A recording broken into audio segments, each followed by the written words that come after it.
Welcome to the podcast. This is Mr. White. And Mr. Sadler. We're going to do a little AP Plus today. And so this is AP Plus from Chapter 2, Section 7. And we're going to analyze the complex. We're going to... Everything we've done so far has been on a nice flat surface.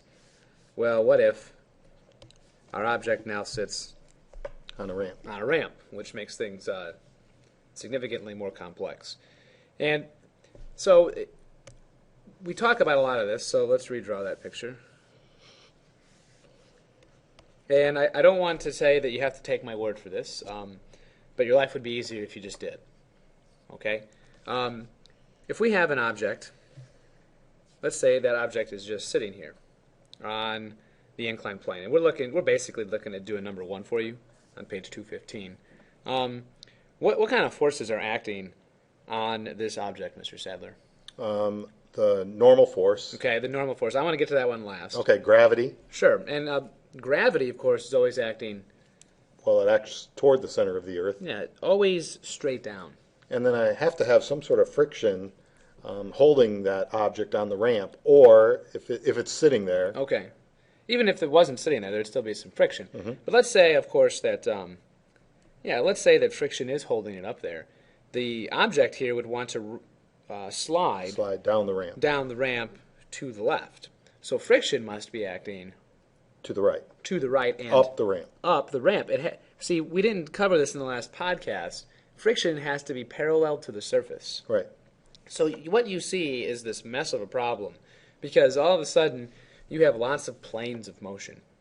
And the only other force acting here, of course, is... The normal force. And what does the word normal mean as it relates to us?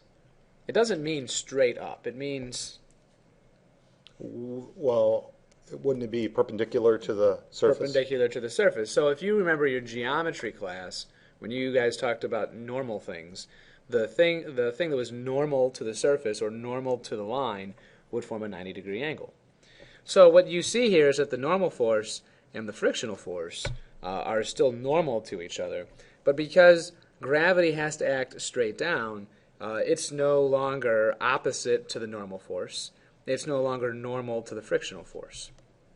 So there's a lot of ways to do this, and it talks about drawing a set of axes with one parallel to the incline. So our normal axis was always like this. Right. Normal quadrant 1, 2, 3, 4. Y is straight up and down. X is just right and left. All right. They want us to rotate this to make it fit and make our problem easier. Now, if we were to apply this coordinate plane, it works out well for gravity. It's still straight down. But the normal force now has components in the second quadrant, and the frictional force now has components in the first quadrant. This is not good. This makes life harder than it has to be. So, what we end up doing is we end up drawing a new axis to make life as simple as possible. One of the axes will run parallel to the inclined plane right through the frictional force. And since these guys were still 90 degrees to each other, that means the new y-axis would run through the normal and straight down, setting gravity in the third quadrant. Okay? You have to do the rotation. It makes life easier. I know that's hard to believe.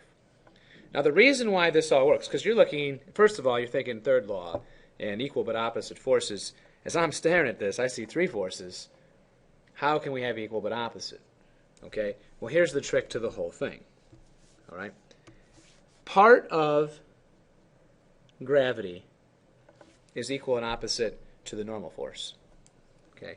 And part of gravity is equal and opposite to the frictional force. And you can figure all this stuff out. So this is actually gravity x component. This is actually gravity y component. You can figure all this out because due to some horrible similar triangles proof that you did a long time ago, this angle theta and this angle theta are the same. Oh, right. And I'm not going to do the proof for you. There are people out there that could. The internet is a wonderful resource. I encourage you just to take my word for this. But these angles are the same due to similar triangles. And because you'll probably know this angle, and you'll probably know the mass of the object, and therefore the acceleration due to gravity, you can determine the y component of gravity as it relates to normal and the x component of gravity as it relates to friction. This is how you would solve an inclined plane problem if you were to do one. Now, things could be reversed and they could get messier. If we were to continue to draw maybe a little bit. Okay, there's my angle theta. Here's my object. I could say, hey, there's this applied force dragging this thing up, of course, opposing friction. And we've got normal force, of course. And opposing some component of gravity. And so what happens here is you still have to find FGY and FGX, but you would see that the applied force would be overcoming friction and part of gravity. You would see that the normal force is just balancing out the y component of gravity. And as you change that angle, you get it all the way to 90, and you're overcoming 100% of gravity. Get it back to 0, and you're overcoming none of the gravity. And so there's some questions about, well, what if? What if we increase the angle? What if we decrease the angle? And this really nice equation falls out of this. When you start to look at number 2, it says that you can find the coefficient of static friction on an inclined plane, okay, just by finding the tangent of the angle of the inclined plane. And by doing that, then you work your way through this, and this is a way to find the coefficient of static friction. It's not the only way. All right. So this falls out of there. Once again, there's a proof that there's some algebra that works out and into your favor. So I'm looking at these problems. I anticipate that we're going to have to do these in class, but I would like you to try and set up the free body diagrams and then ask about these in class. That's what I was going to say. Probably the first thing to do is draw the pictures. So many students don't want to draw the pictures, and then that's the best start. So for homework, we're going to assign do the free body diagram, i.e. the picture. And if you're willing to ask how to do the problem, then we're more than willing to help you do it in class. If you're not going to ask, then we'll just move on. So I believe that covers AP Plus for Chapter 2, Section 7. Signing off, this is Mr. White. And Mr. Sadler.